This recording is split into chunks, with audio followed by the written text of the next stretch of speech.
கர்த்தருடைய பரிசுத்த நாமத்திற்கு ஸ்தோத்திரம். ஜெபத்தோட ஆரம்பிக்கலாம். நேற்றும் இன்றும் என்றும் மாறாதவராய் இருக்கிற நல்ல தகப்பனே, இந்த அருமையான வேலைக்காக கொடான கொடி ஸ்தோத்திரம். கர்த்தாவே, நாங்கள் வேதாகமத்தில் பெண்களை பற்றி பார்த்து கொண்டிருக்கிறோம். ஆண்டவரே, இன்று கூறப்போக செய்தி பரிசுத்த ஆவியானவர் தாமே எங்களோடு இடைப்பட்டு நான் சொல்லப்போகின்ற இந்த கருத்தை தெளிவாக புரிந்து கொள்ளவும், எங்களோடு இடைப்பட்டு எங்களுக்கு நல்ல ஒரு சமாதானத்தையும் தருமாறு உம்மை கேட்டுக்கொள்கிறேன் ஆண்டவரே. அனைத்து உம்முடைய பாதப்படியில் வைக்கிறேன் ஆண்டவரே. இயேசுவின் மூலம் ஜெபம் கேளும் பிதாவே, ஆமென். ஸ்தோத்திரம்.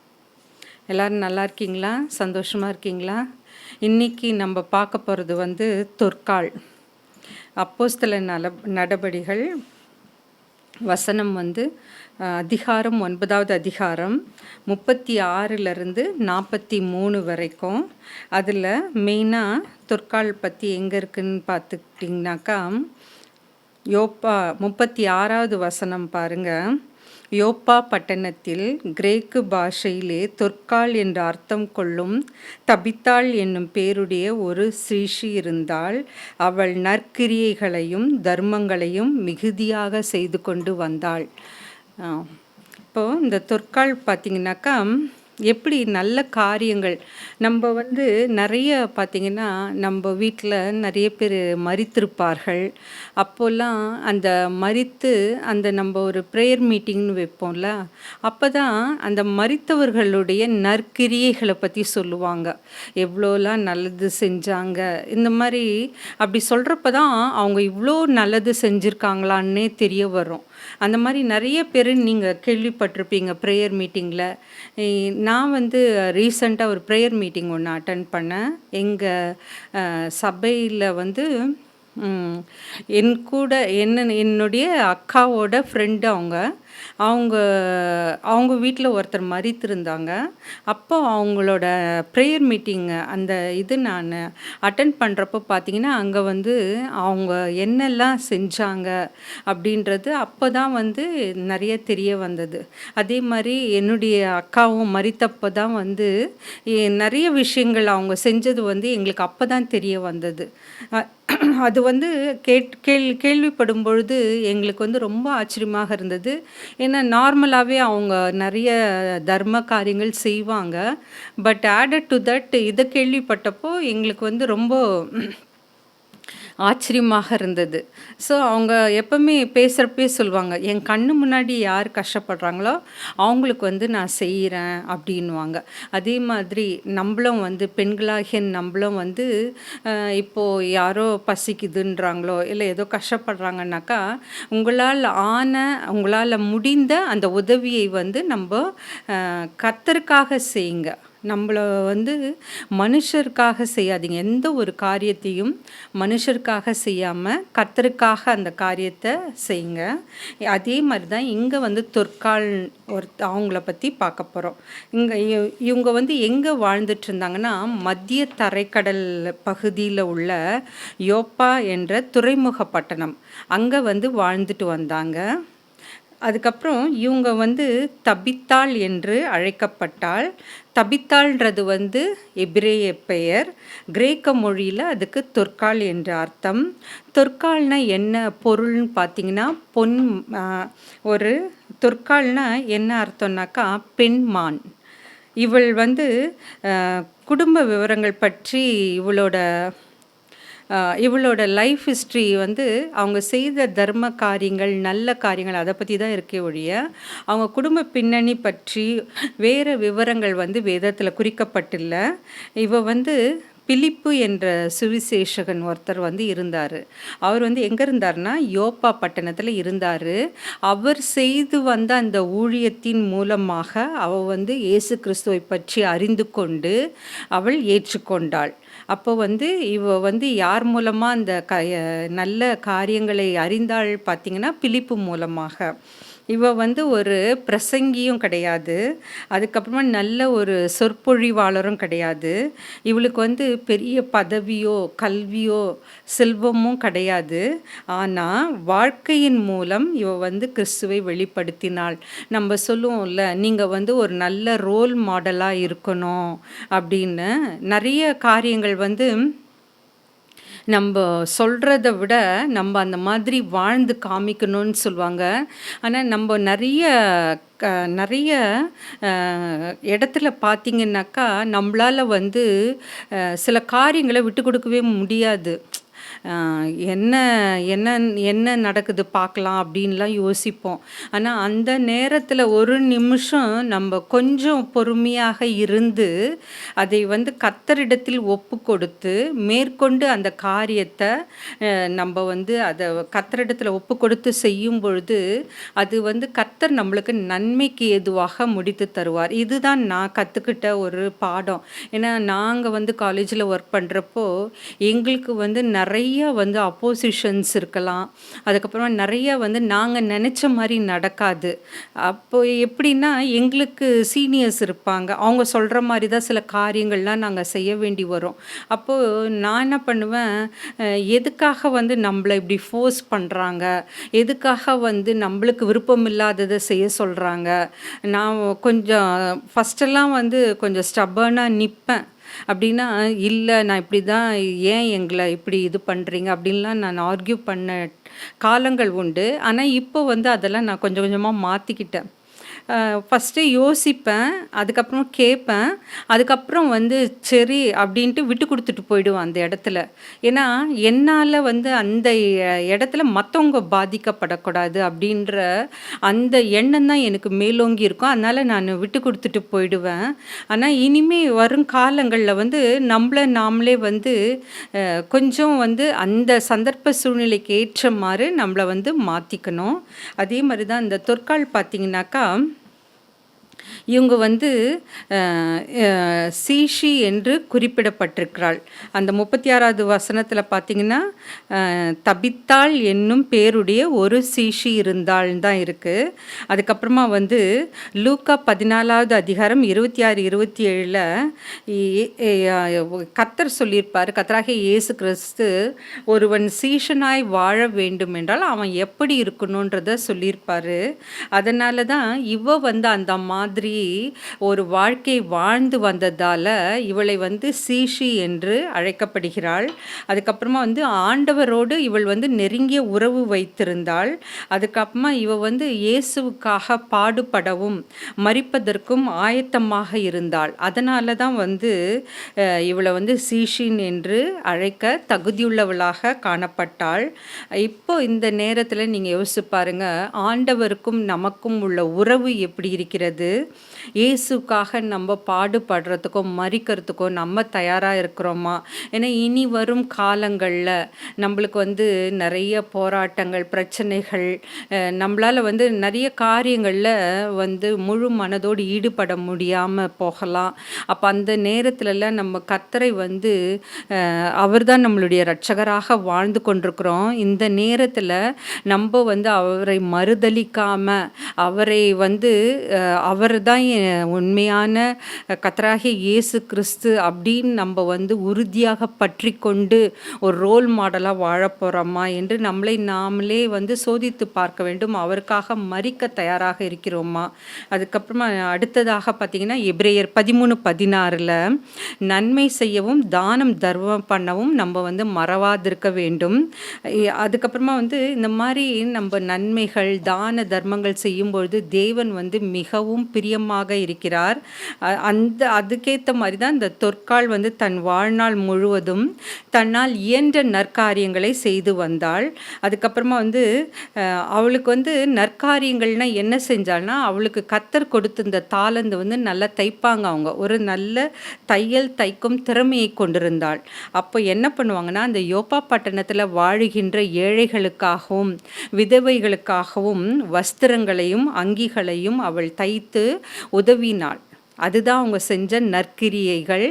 ஏன்னா ஏழைகளுக்கும், விதவைகளுக்கும் அவங்களுக்கு வந்து அவங்களுக்காக பாடுபட, அவங்களுக்காக வந்து செய்யறதுக்கு யாருமே இருக்க மாட்டாங்கல்ல. அப்போ அவங்களுடைய தேவைகளை அறிந்தவர்களாக இவ என்ன பண்ணான்னா, அவங்களுக்காக வஸ்திரங்களும், அதுக்கப்புறமா அங்கிகளையும் தைத்து கொடுத்து உதவினாள்.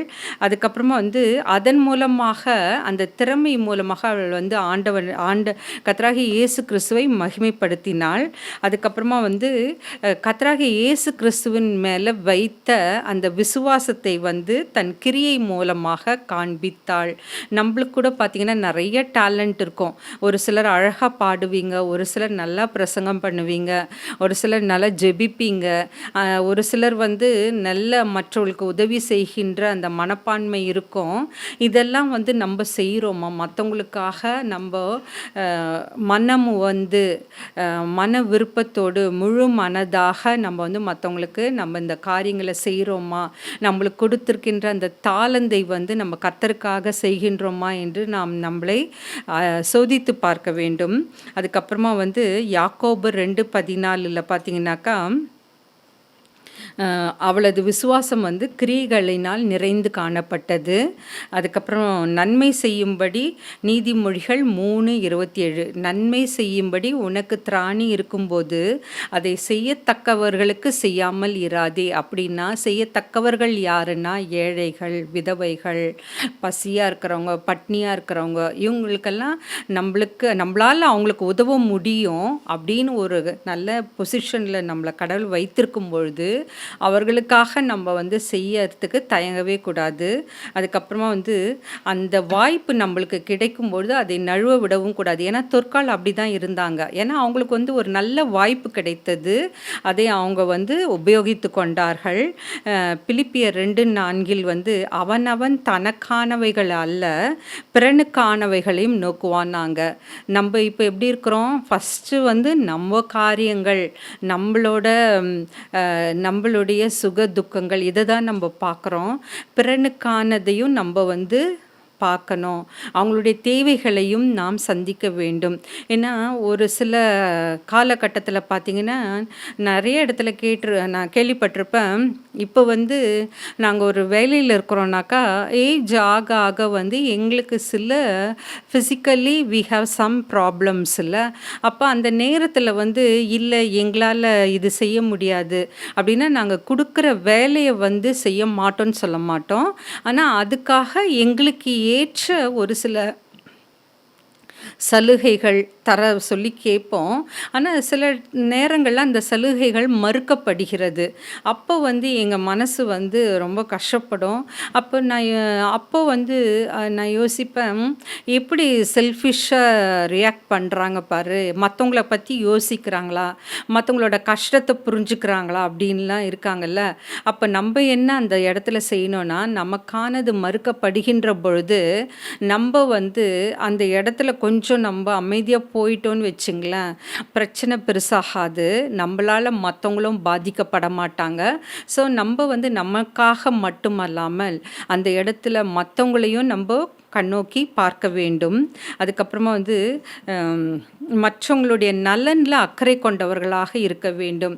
இப்போ இது வந்து நிறைய குறைஞ்சிக்கிட்டே வருது. ஏன்னா இப்போ எல்லாருமே வந்து சுயநலமாக மாறிக்கிட்டே வர்றாங்க. யாரும் மற்றவங்கள பற்றி யோசிக்கிறதே இல்லை.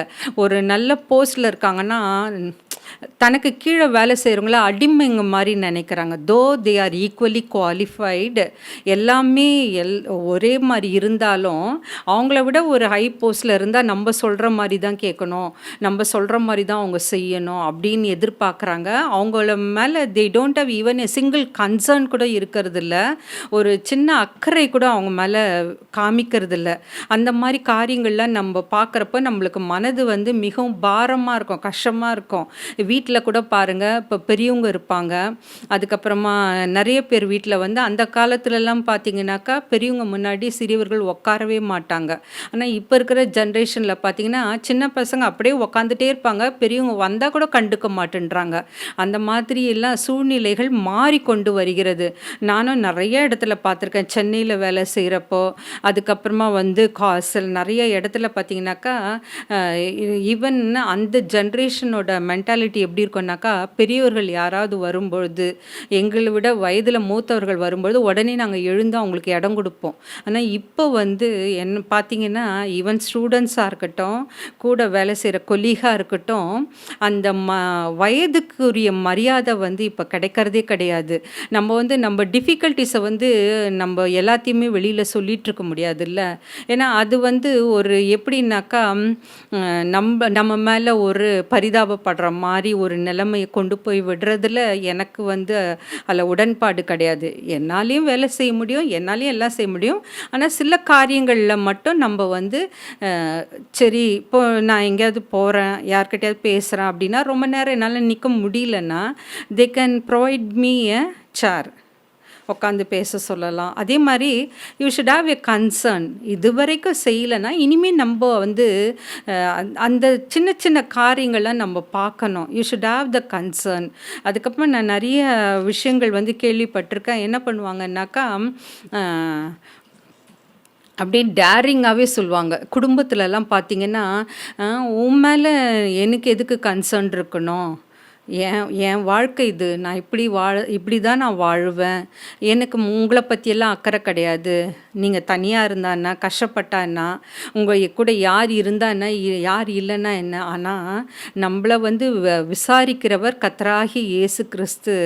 அதனால் நம்மளை வந்து யார் என்ன சொன்னாலும் சரி, நம்ம மேலே அக்கறை இல்லைனாலும் சரி, நம்ம மேலே எந்த விதமான பரிதவிப்பும் இல்லைன்னா கூட பரவாயில்ல, கர்த்தராகிய இயேசு கிறிஸ்து நம்மளை படைத்தவர் வந்து நம்மளுக்குன்னு ஒரு திட்டத்தை வைத்திருக்கிறாரு.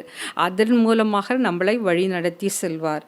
அதுக்கப்புறம் வந்து அந்த தொற்கால் என்னன்னாக்கா, இப்படி நற்கிரியைகளை செய்து வந்த அவர்கள் திடீரென நோய்வாய்ப்பட்டு இறந்து விடுறாங்க. அப்போது அவங்க மூலமாக நிறைய நல்ல சலுகைகளை, நல்ல உதவிகளை அனுபவித்து கொண்டிருந்த அந்த ஏழைகள் விதவைகளுக்கெல்லாம் ரொம்ப துக்கமாக இருக்குது, ரொம்ப துயரமாக இருக்குது. ஏன்னா அதுக்கப்புறம் அவங்களுக்கு யார் தச்சு தருவாங்க, யோசித்து பாருங்கள். ஏன்னா நம்ம காலத்தில் கூட பார்த்திங்கனாக்கா, நம்ம வீட்டில் நம்ம உறவினர்கள் யாராவது நம்ம வந்து ரொம்ப டிபெண்ட் பண்ணி வாழ்ந்துருக்கோன்னு வச்சுங்களேன், அவங்க வந்து மறித்து விட்டால் வந்து நம்மளுக்கு எப்படி இருக்கும் இல்லை, ஐயோ இனிமேல் நம்ம என்ன செய்ய போகிறோம், யாருக்கிட்ட போய் கேட்க போகிறோம். இந்த நிறைய வீட்டில் குடும்ப தலைவர்கள் மறித்து விட்டால் அந்த மாதிரி ஒரு நிலைமைக்கு தள்ளப்படுவார்கள். நம்ம போய் யாரை கேட்கறது, இத்தனை நாள் நமக்காக நம்ம அப்பா செஞ்சாங்களே, நம்மளுடைய கணவன் செய்தாரே, நம்மளுடைய அண்ணன் செய்தாங்களே, இப்போ யாருமே இல்லையே, நம்மளுக்காக யார் செய்வாங்க அப்படின்லாம் நம்ம வந்து எல்லாவற்றையும் இழந்து அந்த திக்கற்ற நிலையில் நிற்போம்ல. அதே சிச்சுவேஷனில் தான் யார் இருந்தாங்க, இந்த யோப்பா பட்டணத்தில் வாழ்ந்து வந்த ஏழைகளும் விதவைகளும் தொற்கால் இறந்தபோது அந்த மாதிரி அவங்களுக்கு ஒரு துக்கம் இருந்தது. உடனே அந்த செய்தி வந்து லித்தா ஊரில் இருந்த பேதுருவுக்கு சொல்லி அனுப்பப்பட்டது. அப்போது அந்த அவளோட செய்கை மூலமாக, அவளுடைய நற்கிரியைகள் மூலமாக அவள் வந்து அன்பாலையும் அரவணைப்பாலையும் விதவைகளையும் ஏழைகளையும் அவள் கரிசனையாக பார்த்திருந்தாள், அவங்களுக்கு உதவி செய்தாள். அப்போது அந்த அவங்க வந்து தங்களுக்கு அவங்க செய்து கொடுத்த அந்த அங்கிகள், அந்த வஸ்திரங்கள், இதை எல்லாத்தையும் எடுத்துகிட்டு போய் பேதுருவிடம் காட்டி ரொம்ப அவங்க व्यசனப்படுறாங்க, ரொம்ப அழறாங்க.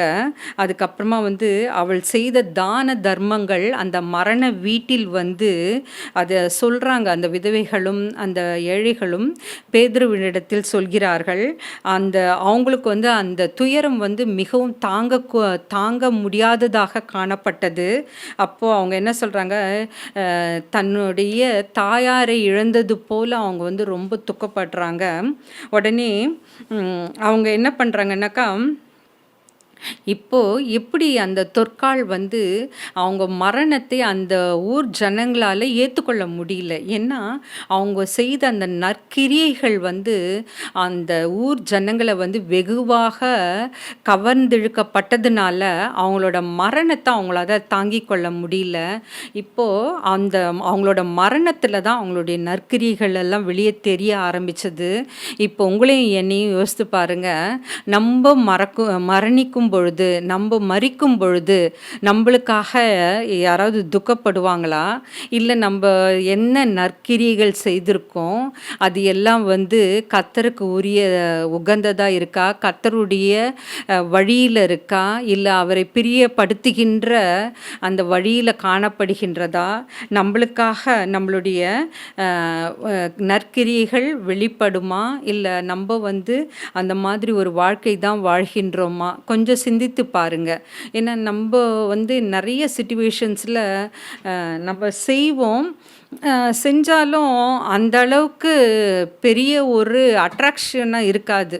இப்போ ஒரு சிலர்லாம் ஹெல்ப் பண்ணாங்கன்னா, அந்த தான தர்மங்கள் வந்து சொல்லி காமிக்க மாட்டாங்க. அவங்களுக்கு வந்து அவங்க அந்த தான தர்மங்கள் செய்தது வந்து அது பிறரிடத்துல ஒரு பெரிய தாக்கத்தை உண்டு பண்ணும். அந்த மாதிரி ஒரு தாக்கம் தொற்கால் இறந்த பொழுது அந்த ஊரில் இருந்த ஏழைகளும் விதவைகளும் அவங்க செய்த அந்த நற்கிரியைகளை நினைத்தார்கள்.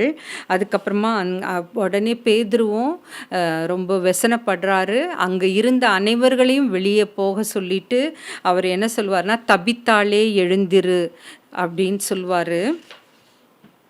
அதுக்கப்புறமா அவளுக்காக ஜெபம் செய்கிறாள். அங்கே ஒரு பெரிய அற்புதம் நடந்தது. என்னன்னாக்கா, தொற்காள் உயிர் பெற்றாள். இந்த செய்தி வந்து யோப்பா பட்டணம் எங்கும் பரவியது. அந்த இப்போது கர்த்தர் பேதுரு வந்து கர்த்தரிடத்தில் ப்ரே பண்ணுறாரு, என்ன தபித்தால உயிரோட எழுப்பணும்னு. அப்போ கர்த்தருடைய சித்தம் அந்த இடத்துல இருந்ததுனால தான் அவள் எழுப்பப்பட்டாள். அதே மாதிரி நம்மளுக்கு ரொம்ப நெருங்கிய உறவினர்கள், ரொம்ப கூட பிறந்தவங்க, நம்மளுடைய பெற்றோர், இல்லை வேறு யாராவது மரித்தார்கள்னால் நம்ம ஒரு சில நிமிடம் அப்படி யோசிப்போம்ல, இவங்க இப்போ உயிரோடு எழுந்தால் எவ்வளோ நல்லாயிருக்கும்ல, நம்மளோட இருந்தால் எவ்வளோ நல்லாயிருக்கும்ல அப்படின்னு. ஆனால் இந்த இடத்துல என்ன குறிக்கப்பட்டிருக்குனாக்கா, கர்த்தர் வந்து தபித்தாளுடைய அந்த நற்கிரியைகள் அந்த விதவைகளுக்கும் அந்த ஏழைகளுக்கும் தேவைப்பட்டதுனால கர்த்தருடைய சித்தம் என்னன்னாக்கா, இன்னும் கொஞ்ச நாள் அவங்களுக்காக உதவட்டும் அப்படின்னு அவர் யோசித்திருப்பார். அதனால தான் உயிரோடு அவள் எழுப்பப்பட்டாள். இப்போது நம்மளுக்கு கூட கர்த்தர் வந்து நீங்கள் மரண தருவாயில் இருந்திருக்கலாம், அப்போ உங்களுக்கு வந்து உயிர் கொடுத்துருக்கலாம், நீங்கள் ப்ரேயர் பண்ணியிருப்பீங்க. இப்போ யோசித்து பாருங்க, அப்படி உயிர் கொடுத்த கர்த்தராகிய இயேசு கிறிஸ்துக்காக நீங்கள் என்ன செய்கிறீங்க, அவருக்காக வந்து நீங்கள் என்ன நற்கிரியைகள் செய்கிறீங்க, நற்செய்தி சொல்கிறீங்களா, இல்லை மற்றவங்களுக்காக உதவுறீங்களா, இல்லை மற்றவங்களுக்காக ஜெபிக்கிறீங்களா? ஏன்னா கர்த்தர் வந்து ஒரு மரண தருவாயிலிருந்து நம்மளுக்கு உயிரை கொடுத்து ஒரு ஜீவனை கொடுத்து நம்மளை உயிரோட வைத்திருக்கிறாருன்னா ஏதோ ஒரு சித்தத்திற்காக தான் அவர் வந்து நம்மளை உயிரோட வைத்திருக்கிறார். ஆமேன். ஏன்னா ஒரு சித்தம் இல்லாமல், அவருடைய சித்தம் இல்லாமல் எதுவுமே நடக்காது. இந்த இடத்துல பார்த்தீங்கன்னா, தொற்காள் மரித்தாள், பேதுரு வந்து கர்த்தரிடத்தில் வேண்டிக் கொண்டாள், அவள் மறுபடியும் வந்து அவளுக்கு உயிர் கிடைத்தது. அப்போ அந்த இடத்துல என்னன்னா, கர்த்தருடைய அவள் வந்து உயிர் பெற்று வாழ வேண்டும். என்னன்னா அவளுடைய நற்கிரியைகள் தான் அவளுக்கு வந்து கர்த்தரிடத்துல போய் முன் நின்றது. அந்த நற்கிரியைகளை பார்த்த, அவளுடைய வாழ்க்கையை பார்த்த கர்த்தர் என்ன பண்ணுறாருன்னா, அவளுக்கு மறுபடியும் உயிர் தராரு. அந்த மாதிரி தான் நம்ம வாழ்க்கையில் கூட நிறைய பேர் சொல்வீங்கள்ல, ஐயோ நான் வந்து 1 வருஷம் ஆயிருந்தா இன்னைக்கு இந்த நேரத்துக்கு நான் மரித்திருப்பேன் அப்படின்னு சொல்லுவீங்க. நான் அதுக்கப்புறம் நான் போயிட்டே இருந்தேன், ஒரு ஃபியூ செகண்டு நான் வந்து தப்பிச்சிட்டேன் ஆக்சிடெண்ட்லேருந்து. அந்த மாதிரி நிறைய காரியங்கள், சம்பவங்கள் நம்மளுடைய வாழ்க்கையிலேயே நடைபெற்றிருக்கலாம். அப்போ என்னன்னா, அந்த இடத்துல கர்த்தருடைய சித்தம் இருக்குது, நீ உயிர் வாழ வேண்டும். எதற்காக என்றால் அவருடைய பணியை செய்வதற்கு. இப்போ வந்து நம்ம யோசிக்கணும், நம்ம அவருக்காக நம்ம எத்தனையோ மரணத்திலிருந்து மரண இக்கட்டுகளிலிருந்து உயிர் கொடுத்த அந்த கர்த்தராகிய இயேசு கிறிஸ்துவுக்கு நம்ம என்ன செய்து கொண்டிருக்கிறோம். அப்போது வந்து தொற்காள் வந்து உயிர் தெழுந்ததுனால அந்த யோப்பா பட்டணம் மக்கள் அநேகர் வந்து கர்த்தரிடத்தில் விசுவாசம் உள்ளவன் ஆனார்கள். அப்போது இந்த இடத்துல பார்த்தீங்கன்னா, தொற்காளுடைய நற்கிரியைகள் எவ்வளவு பேரை மாற்றிருக்கு பாருங்க. யாரெல்லாம் விசுவாசிகளாக இருந்தார்களோ, யாரெல்லாம் கர்த்தரை பற்றி அறியாதவர்களாக இருந்தார்களோ அவர்கள் எல்லாம் வந்து கர்த்தராகிய இயேசு கிறிஸ்துவின் மூலம் நடந்த அந்த அற்புதத்தை கண்டு விசுவாசிக்க ஆரம்பித்தார்கள். நம்ம வந்து வார்த்தைகளை பேசுவதை விட நம்மளுடைய வாழ்க்கையில் அந்த மாதிரி நம்ம நடந்து காமிக்கணும். யூஸ்வலாக சொல்லுவாங்க ப்ரீச்சர்ஸ் ஓன்ட் ப்ராக்டிஸ்னுவாங்க. ஆனால் நம்ம வந்து அதற்கு எதிர்மாறாக நம்மளால் முடிந்ததை நம்ம செய்யலாம். நம்ம வந்து கர்த்தரிடத்தில் நம்மளுக்கு பொறுமையை இப்போ ஏதோ ஒரு பிரச்சனை வருதா, அந்த இடத்துல நம்ம பொறுமையாக போகணும். இல்லை வேறு யாராவது நம்மளை வந்து அசிங்கமாக பேசுகிறாங்களா, இல்லை நம்மளை வந்து அவதூறு பரப்புகிறாங்களா, கர்த்தாவே அந்த இடத்துல எனக்கு பொறுமையை தாரும் கர்த்தாவே, என்ன கொஞ்ச நேரம் நீங்கள் உங்களை ரிலாக்ஸ் பண்ணிங்க, அந்த இடத்த விட்டு கூட போயிடுங்க, கர்த்தரிடத்தில் வந்து ப்ரே பண்ணுங்க, கர்த்தாவே எனக்கு அந்த இடத்துல பொறுமையை தாரேன் ஏசப்பா, அந்த எனக்கு வந்து அவங்க செய்கிறது எனக்கு மனசு கஷ்டமாக இருக்குது, என்னை ரொம்ப துன்புறுத்துகிறாங்க, என்னை ரொம்ப கேவலப்படுத்துகிறாங்க, என்னை ரொம்ப அடிமைப்படுத்துகிறாங்க, இந்த மாதிரி பல்வேறு சூழ்நிலைகளில் நீங்கள் கடந்து சென்று கொண்டிருக்கலாம். அப்போ அந்த நேரத்தில் வந்து நீங்கள் கர்த்தரிடத்தில் சொல்லுங்க, அவர்கிட்ட கேளுங்க. அப்போ கர்த்தர் வந்து உங்களுக்கு மனதில் நல்ல ஒரு சமாதானத்தை கட்டளையிடுவார். அதுக்கப்புறமா வந்து இந்த நம்ம எப்படி வாழணும் அப்படின்றதுக்கு இந்த தொற்கால் வந்து ஒரு எடுத்துக்காட்டாக விளங்கினாள். அதுக்கப்புறமா வந்து இந்த பெண்கள் வந்து இப்போ நம்ம நிறைய ஊழியங்கள் செய்து கொண்டிருப்பீங்க. எய்தர் சர்ச்சு மூலமாக செய்வீங்க, இல்லை தனிப்பட்ட முறையில் செய்வீங்க, நிறைய வில்லேஜ் மினிஸ்ட்ரி செய்வீங்க, சிறுவர்கள் மத்தியில் செய்வீங்க. அப்போது அந்த மாதிரி பெண்கள் ஊழியத்திற்கு வந்து ஒரு சிறந்த கணத்தை தொற்கால் வந்து சரியாக பயன்படுத்தி கொண்டாள். அதே மாதிரி நம்மளுக்கும் எத்தனையோ சந்தர்ப்பங்கள் சர்ச்சிலேயோ இல்லை வெளியிலேயோ நிறைய சந்தர்ப்பங்கள் அமையலாம். அப்போ அதை வந்து நம்ம வந்து அந்த அந்த நேரத்தில் நம்ம எப்படி நடந்து கொள்கிறோம், அந்த சம்பவத்தை நம்ம பயன்படுத்தி கொண்டு மற்றவங்களுக்கு உதவுறோமா, இல்லை அந்த இடத்த விட்டு நம்ம கடந்து செல்கின்றோமா அப்படின்றத நம்ம இந்த இடத்துல நம்ம பரிசீலனை செய்ய வேண்டும். அதுக்கப்புறமா தொற்காலை போல ஆண்டவருக்கு சீஷியாக வாழ வேண்டும், நற்கிரியை செய்கிறவர்களாக வாழ வேண்டும், தானம் தர்மம் பண்ணுகிறவர்களாக இதை காரியங்கள் எல்லாம் நம்ம வந்து ஆல் ஆஃப் எ சடன் வந்து நம்ம எதுவுமே செய்ய மாட்டோம்ல. டே பை டே தான் நம்மளுக்குள்ள ஒரு மாற்றம் வரும். அந்த மாற்றம் எப்போ வரும்னா நம்ம கர்த்தராகிய இயேசு கிறிஸ்துவை சொந்த இரட்சகராக ஏற்றுக்கொண்டு நம்மளுடைய பாவத்தை எல்லாம் அறிக்கையிட்டு அவர் இடத்துல போய் சேரும் பொழுது தான் நம்மக்கிட்ட ஒரு மாற்றம் வரும். இதே வந்து நான் பழைய மாதிரி இருந்தேன்னா இப்போ நிறைய சம்பவங்கள் நடக்கும் பொழுது எனக்கு அந்த இடத்துல வந்து நான் வந்து ஒருவேளை ஆர்கியூ பண்ணலாம், இல்லை வந்து வேறு விதமாக நான் வந்து ரியாக்ட் பண்ணலாம். ஆனால் when I accept Jesus as my savior, எனக்குள்ளே நிறைய மாற்றங்கள் நடைபெறுவதை நான் வந்து உணர்றேன். அப்போ கொஞ்சம் கொஞ்சமாக நம்ம மாறும் பொழுது அந்த இடத்துல வந்து ஈகோ வந்து நம்மளை வந்து கிளாஷ் ஆகும். அப்படின்னா நீ பெரியவங்களா, நான் பெரியவனா, நீ சொல்கிறத நான் கேட்கணுமா, நான் சொல்கிறத நீ கேட்கணுமா அப்படின்னு ஒரு கருத்து வேறுபாடுகள் வருகின்ற அந்த நேரத்தில் பரவாயில்ல, கொஞ்சம் கொஞ்சமாக உங்களை நீங்கள் மாற்றிக்கிட்டு பழகிக்கங்க, அதை விட்டு கொடுக்க கற்றுக்குங்க. ஏன்னா ஸ்டார்டிங்கில் கஷ்டமாக இருக்கும். ஏன்னா ஈகோ விட்டு கொடுக்க முடியுமா நம்மளால் ஒரு சந்தர்ப்பத்தில்? பரவாயில்ல, கொஞ்சம் கொஞ்சமாக வந்து நீங்கள் உங்களை மாற்றிக்க பழகிங்க. இதுக்கு வந்து கர்த்தர் நம்மளுக்கு உதவி செய்வார். அதுக்கப்புறமா இந்த அனைத்து காரியத்துக்கும் கர்த்தர் வந்து நம்மளுக்கு நல்ல ஞானத்தை தருவார். யாக்கோபு 1:27 படி திக்கற்ற பிள்ளைகள் விதவைகள் படுகிற உபத்திரவத்தில் அவர்களை விசாரித்து உதவி செய்யும் பக்தியை தேவன் நம்மளுக்கு தந்தருவாள் நம்மளுக்கு கண்டிப்பாக அவர் வந்து தருவார். ஸோ அந்த நம்பிக்கை நம்மளுக்கு இருக்கணும். ஸோ நம்ம இப்போ உங்களை நீங்களே யோசித்து பாருங்கள், நம்ம வேலை செய்கின்ற இடம், வீட்டுக்கு அருகாமையில் எவ்வளோ ஏழைகள் இருப்பாங்க, எவ்வளோ விதவைகள் இருப்பாங்க. அப்போ அந்த இடத்துல நம்ம எப்படி வந்து அவங்களுக்கு உதவியாக இருக்கிறோமா, இல்லை அவங்களுக்கு வந்து ஒரு உதவியாக இல்லாமல் நம்ம யூஸ்வலாக சொல்லுவோம்ல, நீ எனக்கு உதவி செய்யலைன்னா கூட பரவாயில்ல, உபத்திரவமாக இருக்காதுன்னு சொல்லுவோம்ல, அந்த மாதிரி உபத்திரவமாக இருக்கிறோமா, இல்லை அவங்களுக்கு மேலே கரிசனையாக இருக்கிறோமா? ஏன்னா நிறைய காலங்களில் பார்த்திங்கன்னா நிறைய நேரத்தில் நம்ம வந்து நம்ம மனசில் வந்து என்ன தோணுதோ அதுக்கேற்ற மாதிரி நம்ம ரியாக்ட் பண்ணுறோம். ஆனால் இனி வரும் காலங்களில் நம்ம யோசித்து நிதானமாக செயல்பட வேண்டும். நம்ம நினைக்கலாம், நான் என்ன தப்பாவா பேசிட்டேன், நான் என்ன வேறு தவறான முடிவாக எடுத்துட்டேன் அப்படின்லாம் கூட யோசிக்கலாம். ஆனால் அந்த வழி, அந்த பாதை கர்த்தருக்கு பிரியமானதாக உள்ளதா என்பதை நம்ம வந்து பரிசோதித்து பார்க்க வேண்டும். ஸோ இன்னைக்கு வந்து நம்ம தொற்காலை பற்றி பார்த்தோம். தொற்கால் எப்படி இருந்தாங்க? அவங்க வந்து கர்த்தரிடத்தில் விசுவாசமாக இருந்தார்கள். அதுக்கப்புறமா நல்ல ஒரு சீஷியாக செயல்பட்டார்கள். அப்படின்னா கர்த்தருக்காக பாடுபடவும் மரிக்கவும் தயாராக இருந்தார்கள். அதுக்கப்புறமா நற்கிரியைகள் செய்து வந்தார்கள்.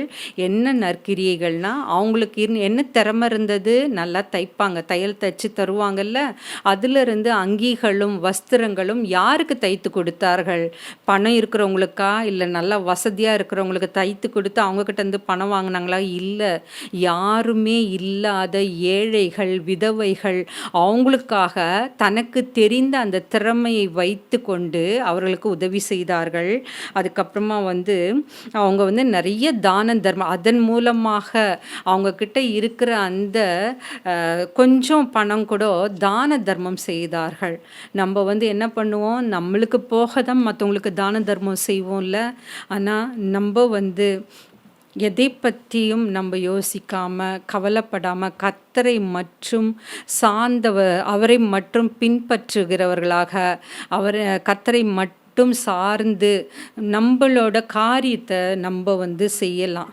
பரவாயில்ல, நம்மளுக்கு அதனால் அவமானப்படுறோமா அந்த இடத்துல, பரவாயில்ல. அதுக்காக நம்ம வந்து அசிங்கப்படுறோமா, பரவாயில்ல. ஏன்னா நிறைய சந்தர்ப்பங்கள் நம்ம எவ்வளவோ படுத்தப்பட்டிருப்போம். நம்ம வந்து